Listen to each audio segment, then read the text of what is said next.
రెండవ అధ్యాయం 20వ వచనం. ఇప్పుడు లాస్ట్కి క్వశ్చన్ అడుగుతున్నాడు. ఎవరు అడుగుతున్నాడు తెలుసా అండి? దైవజుడైన ఏలిని క్వశ్చన్ అడుగుతూ కన్ఫ్యూజ్ అవుతూ అడుగుతున్నాడు. తన పిల్లలతో చెప్తున్న మాట చాలా అద్భుతమైన మాట అండి. ఈ మాట అందరం కలిసి చదువుకుందాం.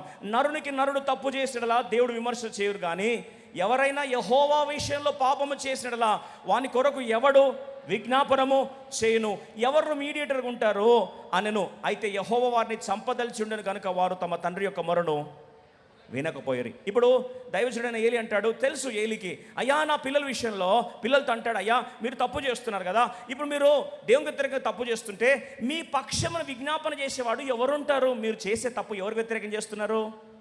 దేవుని వ్యతిరేకం చేస్తున్నారు కదా. మరి మధ్యవర్తి ఎవరు నిలబడతారు?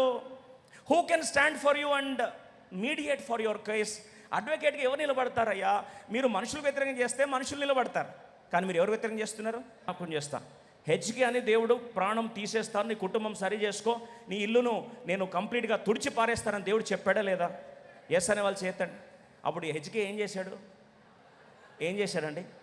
వెంటనే మోకాల మీద, ప్రభా ఆ తప్పు చేయొద్దు నాయన, అయ్యా బతిమలాడుతున్నా, ఒకరు కొరకు పిచ్చుక కూత వేసినట్లుగా అయ్యా నా కొరకు పూటపడు ప్రభా, నా ప్రాణం కొరకు జామీనుగా నిలబడు ప్రభా, కనికరం చూపు తండ్రి అని పశ్చాత్తపడి ఏడ్చి ప్రభు దగ్గర ఏం చేశాడండి? క్షమాపణ కోరలేదా? కోరినప్పుడు దేవుడు ఏం చేశాడు?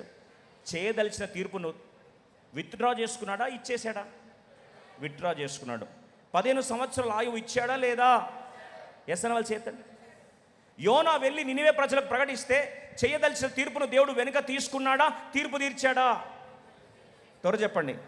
వెనుక తీసుకున్నాడు. మనస్సు మీద రావాల్సిన తీర్పును వెనుకలు తీసుకున్నాడా, లేకపోతే తీర్పు తీర్చాడా? వెనుక తీసుకున్నాడు. ఇంతమంది జీవితాల్లో తీర్పును వెనుకలు తీసుకున్న దేవుడు ఏలీ విషయంలో, ఇశ్రాయేలు ప్రజల విషయంలో వెనుక తీసుకోడా? ఎస్ అనే వాళ్ళు చేతండి. ఇంత అద్భుతమైన అవకాశం ఇస్తే సమూయేలు ఏమంటారు, ఏలీ ఏమంటాడో తెలుసా? దయచేసి రండి. 1వ సమూయేలు 3వ అధ్యాయము 18వ వచనం. బాధకరమైన మాట, గుండె గగురుపాటు కలిగిన మాట. నిజంగా చాలా దమ్ము ధైర్యం ఉండాలి ఈ మాట చెప్పాలంటే. ఒక సేవకునిగా నిజంగా గద్గద స్వరముతో భయపడుతూ చెప్తున్నా. ఈ మాట చెప్పాలంటే గుండె ధైర్యం కావాలి. కానీ ఒక మాట చెప్తానండి, ఈ మాట ఎలా అంటున్నావు నువ్వు? ఎలా అనబుద్ధి అవుతుంది నీకు? నువ్వు దైవజనుడు కాదా? అయ్యో దేవుని కృపను వేడితే దేవుడు తిరిగి చేయదలిచిన కీడును పశ్చాత్తాపడతానని తెలీదా? నోవా విషయంలో పశ్చాత్తాపడని నీకు తెలీదా? దేవుడు ఎన్నోసార్లు తన తీర్పును వెనుక తీసుకున్నాడని నీకు తెలీదా? రండి కలిసి చదువుదాం. 1వ సమూయేలు 3:18 కలిసి చదువుకుందాం. సమూయేలు దేనిని మరుగు చేయక సంగతి అంతయో అతనికి తెలియజెప్పెను. ఏలి విని సెలవిచ్చిన వాడు యెహోవా తన దృష్టికి అనుకూలమైన దానిని ఆయన చేయును గాక. దయచేసి వినండి. ఆయన ఏం చేయాలనుకుంటే, ఆయన ఏమి చెయ్యాలనుకుంటే అది చేసుకొని, let him do what he wants to do. What kind of gods ఏలీ? What kind of audacity is this? ఎంత కఠినమైపోయి ఉండాలి నీ మనసు, ఎంత మొద్దుపారిపోయి ఉండాలి నీ మనసు. మహిమ మందస్సం వెడిలిపోతుందంటే let him do what he wants to do. ఏం చెయ్యాలనుకుంటే ఆయన అది చేసుకొని అంటావా? నీ పిల్లలు దుర్మరణం పాలవుతారని చెప్తే ఏం చేస్తారో చేసుకొని అంటావా? ఇది నిజంగా దేవుని చిత్తానికి తల వంచడం అంటారా? దేవుని చిత్తానికి తల వంచడం వేరు, విరమించుకోవడం వేరు. దయచేసి గమనించండి. There is lot of difference between resignation and surrender. మనం రెండు ఒకటి అనుకుంటాం. ఆయన చిత్తం చేసుకొని, ఒక మాట చెప్తా, ఏమీ అన్నీ కాలిపోయి అంటే చేతులు దాటిపోయి ఇర్రిపేరబుల్ డ్యామేజ్ వచ్చిన తర్వాత ఆయన ఏం చేసుకున్నాడు ఎట్లా, నా చేతిలో ఏం లేదు కాబట్టి ఆయన ఏమైనా చేసుకుంటే చేసుకొని అనడం దేవుని చిత్తానికి తల వంచడం కాదు. దేవుని చిత్తానికి తల వంచడం కాదు. దయచేసి వినండి. ఎందుకంటే మనలో చాలామంది ఏమంటాను తెలుసా? ఆయన ఏం చేసుకోవాలనుకుంటే చేసుకొని, హౌ డస్ ఇట్ మ్యాటర్?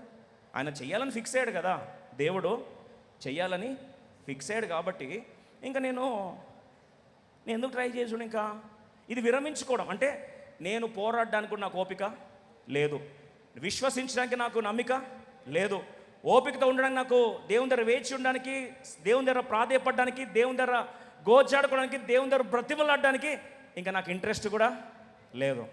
ఒక మాటలో చెప్పాలంటే కథ అంతా ఏమైందండి? ముగిసిపోయింది. దయచేసి వినండి. Lord let thy will be done అనడం surrender, nothing can be done అనడం రిజిగ్నేషన్. ప్రభా నీ చిత్తం సిద్ధించును గాక అనడం ఏంటండి? దైవ చిత్తంనకు తల వంచుట. ఇక నేను ఏమీ చేయలేను, జరగాల్సింది జరగని అనడం ఏంటి? రాజీనామా. దయచేసి నండి, రాజీనామా వేరు, తన చిత్తంలోకి తల వంచడము వేరు. అర్థమైందని చేతండి.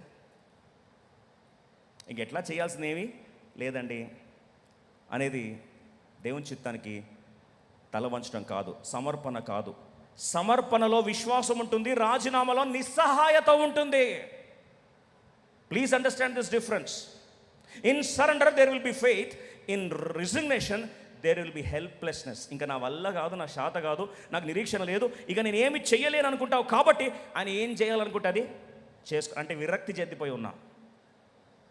సమర్పణ దేవుని వైపు నిన్ను నడిపిస్తుంది, రాజీనామా ప్రయత్నం ఏం చేస్తుంది? ఆపేస్తుంది. Once you resign, you don't want to try, you don't want to pray, you don't want to beg, you don't want to intercede, you don't want to come to the feet of the Lord. సమర్పణ ఆశతో నిండి ఉంటుంది, రాజీనామా ఆశను చిదిమేస్తుంది, ఆశను వదిలేస్తుంది. మనలో చాలామంది రాజీనామా పడ్డవారే. దయచేసి గమనించండి, దావీదు సమర్పణ చేశాడు కానీ పోరాటాన్ని ఆపలేదు. హిజ్కియా సమర్పణ చేశాడు, పోరాటము ప్రార్థన జీవితాన్ని ఆపలేదు. యేసుప్రభు సమర్పణ చేశాడు కానీ శిలువ వరకు విధేయత ఏం చేశాడు? నడిచాడు. నిజమైన సమర్పణ అంటే చేతులు ఎత్తడం కాదు, దేవుని చేతుల్లో మనల్ని ఉంచడం. ఇది నిజమైన సమర్పణ. ప్రభువా నేను ఓడిపోయానని కాదు, నీ చిత్తానికి లొంగిపోయాను ప్రభువా అని చెప్పేది ఏంటండి? నిజమైన విశ్వాసం. విషాదకర సంఘటన ఏంటంటే, ఈ మాట చెప్పేసి చూడండి, never baptise hopelessness and call it faith. నిరీక్షణను కోల్పోయి ఆశలు సమాధి చేసి నేను దేవునికి వదిలేసానని చెప్పి దాన్ని విశ్వాసం అని దయచేసి తప్పుడు ప్రచారము చెయ్యొద్దని దేవుని సేవకునిగా జ్ఞాపకం చేస్తున్నా. Never confuse surrender with quitting.